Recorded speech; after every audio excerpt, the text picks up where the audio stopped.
Subscribe کیجیے۔ Baghdad کا بہت بڑا عالم، بہت بڑے متقی فقیہ تھے، شاگردوں کو ساتھ لے کے حج کے لیے نکلے، اور جب حج کے لیے نکلے، اللہ اکبر،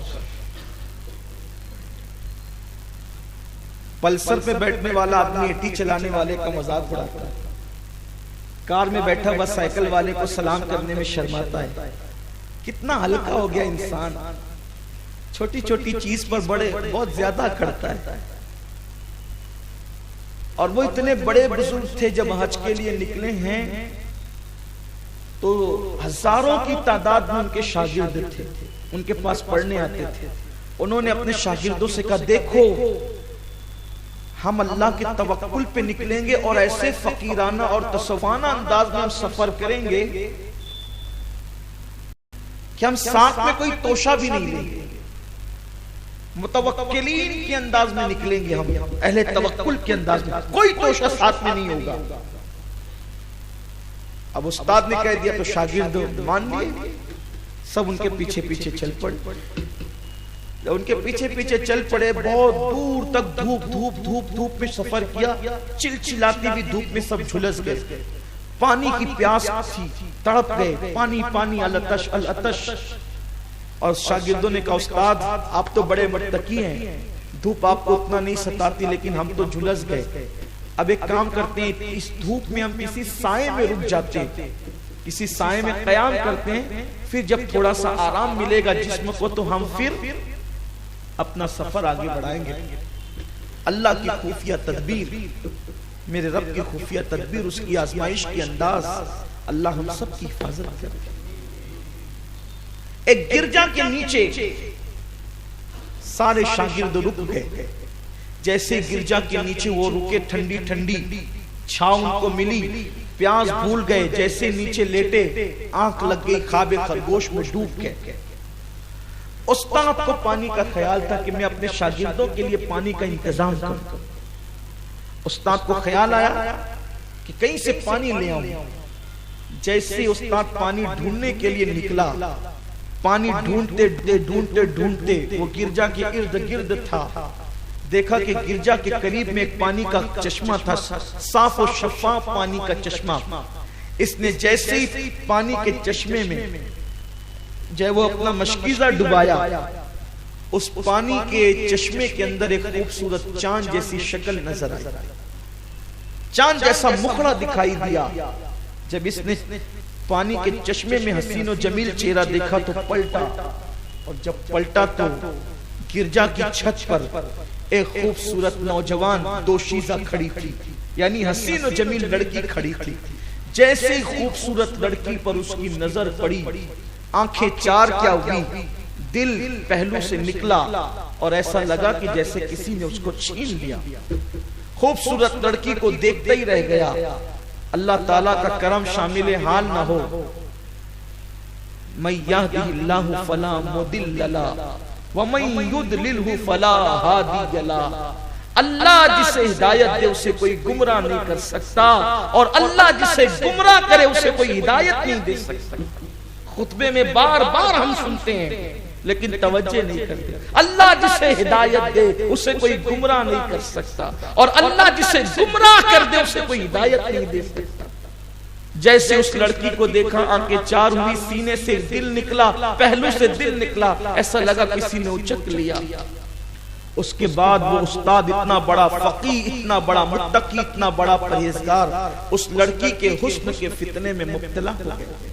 اور جب اس لڑکی کے حسن اور فتنے میں مبتلا ہوا، وہ پانی بھی بھول گیا، اور اس کے بعد اس نے گرجا کے دروازے پہ دستک دی، جس کی چھت پر وہ لڑکی کھڑی ہوئی تھی۔ گرجا سے راہی باہر نکلا، اس نے حلیہ دیکھا، نورانی چہرہ، خوبصورت عبا اور ہاتھ میں عصا۔ یہ منظر دیکھ کر اس نے پوچھا، آپ کون ہیں؟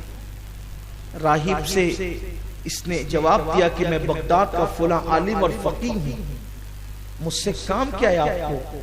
کہا وہ جو گرجا کی چھت پر جو خوبصورت چاند جیسی لڑکی کھڑی ہے وہ کس کی ہے؟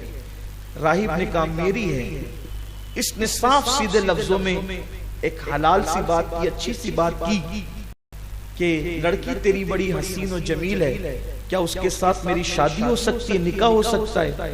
اس نے کہا عیسائی ہیں ہم، مسلمان ہیں آپ، یہ کیسے ہوگا؟ لیکن بیٹی میری ایک لوتی ہے، میں نے اپنے اوپر یہ بات لازم کر رکھی اور میں نے قسم کھا لی ہے کہ ایک لوٹی بیٹی کو میں نے نازوں سے پالا ہے، میں مذہب نہیں دیکھوں گا، کچھ نہیں دیکھوں گا، مسلک نہیں دیکھوں گا، میری بیٹی جہاں کہے گی میں وہاں اس کا نکاح کر دوں گا۔ لیکن چونکہ آپ مسلمان ہیں اور ہم عیسائی ہیں، بیٹی سے تو پوچھ لوں، چونکہ میں قسم کھا چکا ہوں اس کی پسند سے اس کی شادی کروں گا۔ یہ جیسے ہی راہب اندر گیا اس نے کان لگا دیے، اندر سے باپ نے بیٹی سے کہا بیٹی ایک مسلمان خوبصورت عالم نورانی چہرے والے تجھ سے شادی کرنا چاہتے ہیں، کیا تو اس کے لیے راضی ہے؟ اس لڑکی نے کہا ہم تو عیسائی ہیں، میں اس کے ساتھ کیسے شادی کروں؟ میں بالکل اس کے ساتھ شادی کر لوں گی، لیکن ایک شرط ہے، اگر وہ عیسائی مذہب قبول کر لے اور اسلام چھوڑ دے تو میں اس کے ساتھ شادی کر لوں گی۔ خدا کا اللہ اکبر، اللہ سب کے حال پہ رحم فرمائے۔ ابھی ادھر باپ بیٹے بات کر رہے ہیں، بیٹی اور باپ بات کر رہے ہیں، اس نے چیخ کر کہا معاذ اللہ میں عیسائی ہو گیا، اسلام چھوڑ دیا۔ اس سے پتا چلا حسن کا فتنہ کتنا خطرناک ہے۔ میں بار بار اپنے جوانوں سے کہتا ہوں افیئر کے چکر میں مت پھنسو، لڑکیوں پہ نظر مت ڈالو، لڑکیوں کے سوکھتے ہوئے کپڑوں کو بھی دیکھنے سے پرہیز کرو۔ اللہ اکبر، یوٹیوب کا استعمال، فیس بک کا استعمال کرتے ہو تو جیسے گندے مناظر سامنے آئے نظریں پھیر لیا کرو، حتی الامکان کم سے کم انٹرنیٹ کا استعمال کرو، کہیں اس فتنے میں مبتلا نہ ہو جاؤ، کہیں اس آزمائش میں مبتلا نہ ہو جاؤ۔ اس شخص نے چیخ کر کے کہا معاذ اللہ کہ وہ عیسائی ہو گیا۔ جیسے ہی راہب باہر نکلا، راہب باہر نکلنے کے بعد کہتا ہے تم نے عیسائیت کا مذہب تو قبول کر لیا، نصرانیت کا مذہب تو قبول کر لیا، لیکن میری بیٹی کے ساتھ اب نکاح کا وقت آتا ہے۔ جیسے ہی اللہ اکبر نکاح کی بات آئی، اس لڑکی نے کہا ہم تو مالدار لوگ ہیں، ہم بہت مالدار ہیں اور تم فقیر ہو، میرا نکاح ہو تو جائے گا تمہارے ساتھ، لیکن دین مہر کیا دو گے، مہر میں کیا ادا کرو گے؟ تو اس نے کہا میرے پاس تو ابھی فی الحال کچھ بھی نہیں ہے۔ اس وقت اس لڑکی نے کہا اب نکاح نہیں ہوگا، نکاح سے پہلے بطور مہر پہلے تم کو 1 سال تک کے ہمارے سور چرانے ہوں گے، خنزیر چرانے ہوں گے، اس کے بعد جو ہے تمہارے ساتھ نکاح ہوگا۔ اللہ اکبر، اللہ کی خفیہ تدبیر، اللہ ہم سب کو اپنی خفیہ تدبیر سے بچائے۔ اس امام نے، اس فقیہ نے، اس محدث نے، اس عالم نے کہا میں تمہارے سور چرانے کے لیے تیار ہوں۔ اور امام ابن الجوزی نے لکھا ہے اپنی کتاب میں، جس عصا کا ٹیک لگا کر وہ جمعہ کے دن منبر پہ خطبہ دیتا تھا، جس عصا کا ٹیک لگا کر وہ عیدین کا خطبہ دیتا تھا، جس عصا کا ٹیک لگا کر وہ حدیثیں پڑھتا تھا، قال اللہ قال رسول کی باتیں کرتا تھا، وہ اس عصا کو لے کر کے نکل گیا اور عصا کے ذریعے سے خنزیر اور سور چرانے لگا، کھیتوں کے اندر سور چرانے لگا، سور کے بچوں کو اس عصا سے وہ ہانکنے لگا اور وہ اس میں مصروف ہو گیا۔ شاگردوں کی نیند کھلی تو انہوں نے دیکھا کہ استاد غائب، استاد کو ادھر ادھر ڈھونڈا، استاد نہیں ملا۔ جب استاد نہیں ملا تو انہوں نے سوچا کہ استاد کا حال اگر کوئی بتا سکتا ہے تو یہ راہب بتا سکتا ہے۔ وہ راہب کے دروازے پہ پہنچے، ہزاروں شاگرد، اور کہا ہمارا استاد کہاں گیا؟ ان کو یوں لگا کہ ہمارا استاد مسلمان ہے، کہیں پر یہ راہب نے تو اس کو قتل نہیں کر دیا یا کیا کر دیا۔ پہنچے تو راہب نے پورا واقعہ، لڑکی والا واقعہ، خنزیر والا واقعہ سب پورا کے پورا بیان کیا۔ شاگردوں میں کوہرام مچ گیا، چیخ و پکار مچ گئی، ہلہ مچ گیا، رونے دھونے لگے۔ پھر سوچا کہ چلو آخر استاد ہے، اس کو نصیحت کریں گے، اس کو سمجھائیں گے، اس کو منائیں گے۔ سارے شاگرد پہنچے تو دیکھا خطبے والے عصا سے وہ سور چرا رہا ہے، ان کے پیچھے پیچھے بھاگ رہا ہے، ادھر سور جاتا ہے تو عصا لگاتا ہے، ادھر سور جاتا ہے تو عصا لگاتا ہے۔ اللہ اکبر۔ پھر کیا ہوا؟ اس کے شاگردوں نے اس کو کہا استاد تو یہ کیا کر رہا ہے؟ اور تجھے معلوم نہیں اسلام حق ہے، اسلام سچا ہے، تم نے ہی تو ہمیں بتایا کہ اسلام حق ہے، اسلام سچا ہے۔ ساری باتیں سن کر نصیحت بے اثر، اس نے کیا کہا پتا؟ جاؤ مجھے مت سکھاؤ، میں تم سے زیادہ جانتا ہوں، مجھے مت سکھاؤ، میں تم سے زیادہ جانتا ہوں۔ شاگردوں نے دیکھا کہ اب یہ نصیحت اثر نہیں کرتی. جب اللہ کسی سے دین لیتا ہے، عقلیں چھین لیتا ہے، نصیحتیں بھی اثر نہیں کرتی. نصیحتیں بھی جو ہے وہ بے اثر ہو جاتی ہے. حق پر حق بات سمجھنے سننے کے لیے پردے پڑ جاتے ہیں. شاگرد نکلے کہا کہ اب چھوڑ دو اس کو اس کے حال پہ، اور وہ لبیک کی صدائیں کرتے ہوئے مکہ المکرمہ کی طرف چلے گئے. اس زمانے میں حج کئی مہینوں کے بعد لوگ لوٹتے تھے. اب حج کر کے جب واپس لوٹے تو دل میں خیال آیا بغداد جائیں گے تو جواب کیا دیں گے؟ اہل بغداد ہمیں نہیں اس کو پوچھیں گے، کیونکہ وہ تو بڑا عالم محدث اور فقیہ ہے بغداد کا، کیا کریں گے؟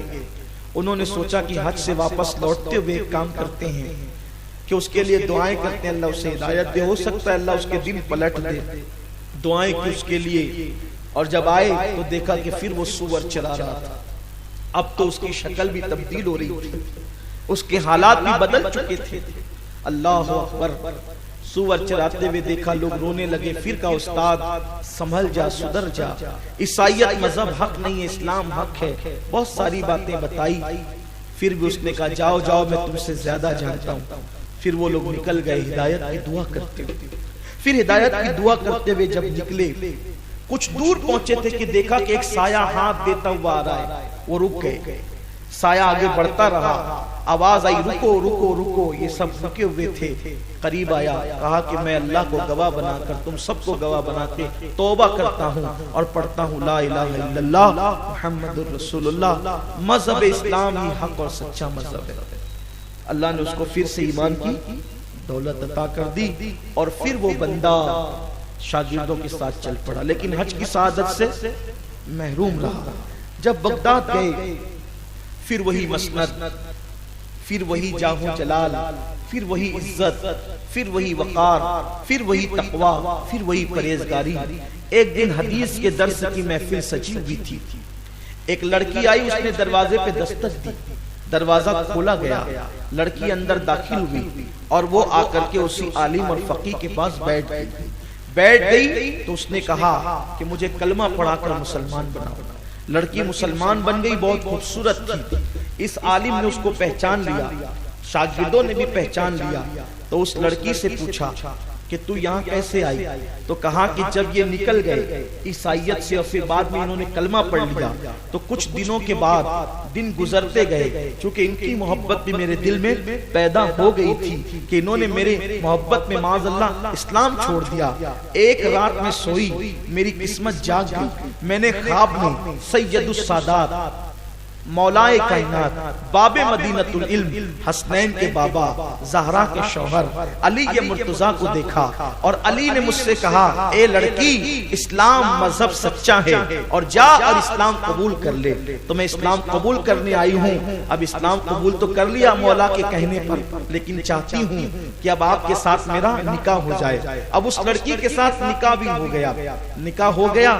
نکاح کے بعد شاگردوں نے پوچھا استاد جس لڑکی کے لیے عیسائی ہوئے تھے وہ لڑکی مسلمان ہو کر کے مل گئی، لیکن استاد یہ بتائیے کہ آپ کو اللہ نے اتنی بڑی آزمائش میں مبتلا کیا. توجہ، اصل بات اب آ رہی ہے. اصل بات، اصل عنوان اب آ رہا ہے.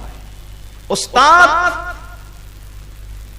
آپ اتنے بڑے عالم ہو کر کے بگڑ گئے تھے، گمراہ ہو گئے تھے، کافر ہو گئے تھے، عیسائیت آپ نے قبول کر لی تھی، کیا وجہ تھی؟ اللہ نے آپ کو اتنی بڑی آزمائش میں کیوں مبتلا کیا؟ اللہ نے آپ کے ساتھ خفیہ تدبیر کیوں کی؟ اس شخص نے کہا اس کی ایک وجہ ہے، ایک وجہ، ایک اور صرف ایک وجہ. کہا وہ ایک وجہ کیا ہے؟ تو کہا کہ ایک شخص عیسائی تھا، وہ اسلام قبول کرنے کے لیے میرے پاس آیا اور آ کر کے سیدھا مجھے لپٹ گیا. وہ آیا اور آ کر سیدھا مجھے لپٹ گیا. تھوڑی یہاں پر میں آپ کی سوچ اللہ کرے بدل جائے ہماری. اگر کوئی عطر میں معطر ہو اور وہ ہمارے گلے ملنا چاہے ہم اس سے گلے ملتے ہیں. اگر کوئی مالدار ہو ہم سے گلے ملنا چاہے ہم اس سے گلے ملتے ہیں. اگر کوئی غریب ہمیں لپٹنے کی کوشش کرے جس کے پسینے سے بدبو آ رہی ہو تو ہم فوراً دور ہٹ جاتے ہیں. یہ دل کا تکبر ہے, یہ دل کی انانیت ہے نا. لوگ یہ کرتے ہیں, لیکن کسی کا پسینہ آخر اس کی بدبو ہی تو ہے. پسینے کی بدبو تکبر کی بدبو سے کم ہے, کیونکہ پسینے کی بدبو پانی سے دھلی جا سکتی ہے, لیکن تکبر کی بدبو 7 سمندروں کے پانی سے بھی دھلی نہیں جا سکتی. انسانوں کے لیے آج مفاد پرستی, مطلب پرستی, دولت پرستی, ہوس پرستی, نفس پرستی, بس اسی کے اندر انسان ڈوب گیا ہے. حق پرستی کے سوا ہر چیز کر رہا ہے انسان. حق پرستی نہیں ہے الا ماشاءاللہ باقی سب ہے. وہ عالم جس کو عیسائیت کی طرف وہ چلا گیا تھا, کافر ہو گیا تھا, پھر اللہ نے توبہ کی توفیق دی. شاگردوں نے پوچھا کہ کیوں یہ ہوا, تو کہا کہ ایک عیسائی اسلام قبول کرنے کے لیے آیا اور وہ مجھ سے لپٹ گیا. جب لپٹا تو میں نے عذرائے انانیت اور تکبر کا چل ہٹ, میں تجھ سے بہتر ہوں. کیا کہا؟ چل ہٹ, میں تجھ سے بہتر ہوں. اس عیسائی نے روتے ہوئے کہا بہتر اللہ کے علم میں کون ہے, یہ تو اللہ جانتا ہے. اللہ کے علم میں بہتر کون ہے, یہ تو اللہ جانتا ہے. وہ شخص کہتا ہے پھر مجھے پتا چلا کہ وہ مسلمان ہو گیا اور اتنا متقی, اتنا پرہیزگار ہوا کہ اس کے تقوی کے چرچے ہونے لگے, اس کے چرچے ہونے لگے. اور صرف ایک جملے کی وجہ سے کہ چل ہٹ میں تجھ سے بہتر ہوں, بس اسی ایک جملے کی وجہ سے اللہ نے میرا ایمان چھین لیا اور میں عیسائی ہوں. اب آپ مجھے بتائیں چل ہٹ میں تجھ سے بہتر ہوں, یہ ایک جملہ اتنے بڑے فقیہ اور محدث کو اتنی بڑی آزمائش میں گرفتار کر سکتا ہے. تو آج ہم کتنی بڑی بڑی باتیں کرتے ہیں, جو نہیں کرتے وہ بہت بڑی بڑی سوچتے ہیں. اس لیے ان کو اللہ کی خفیہ تدبیر سے بچنا چاہیے. میں فلان کو, میرا خاندان سب سے بڑا اور باقی سارے خاندان نچلے ہیں, میں بڑے باپ کا بیٹا ہوں, میرا کاروبار اتنا بڑا ہے, باقی سارے کاروبار نچلے ہیں. ارے نچلا اچلا مت سوچو, اس لیے کہ پتا نہیں اس کی نظر میں کون بہتر ہے. ارے اس کی شان تو یہ ہے کہ پھر وہ حبشیوں کو بھی کعبے پر چڑھاتا ہے. اس کی شان تو یہ ہے کہ اللہ اکبر, پھر وہ غلاموں کو بھی امامت کے قابل بناتا ہے. اس لیے انسان کو دل سے انانیت اور تکبر نکالنا چاہیے, اور یہ انسان کو کبھی نہیں سوچنا چاہیے کہ میں بہتر ہوں. صوفیہ فرماتے ہیں جو پوری کائنات میں اپنے آپ کو سب سے کمتر سمجھے لیکن ایک بندے سے بہتر سمجھے, وہ اب بھی تکبر کرنے والا ہے, وہ تکبرین میں اس کا شمار ہے. اور جس کے دل میں تکبر کا بت ہے, اللہ تعالیٰ اس کے سجدوں کو بھی قبول نہیں کرتا. وَاسْتَكْبَرَ وَكَانَ مِنَ الْكَافِرِينَ, تکبر تو لے جاتا ہے نا پھر وہاں تک. تو آج یہی برائی ہمارے دلوں کے اندر بیٹھی ہوئی. ایک آنے والے عیسائی کو کہا کہ چل ہٹ میں تجھ سے بہتر ہوں, تو یہ انجام ہوا. ہم تو مسلمانوں کو کہتے ہیں کہ ہم تم سے بہتر. ہر آدمی ایک دوسرے پر بہتر اپنے آپ کو سمجھتا ہے, لیکن یاد رکھیے اللہ کی خفیہ تدبیر سے بچتے. کمنٹ شیئر ضرور کریے.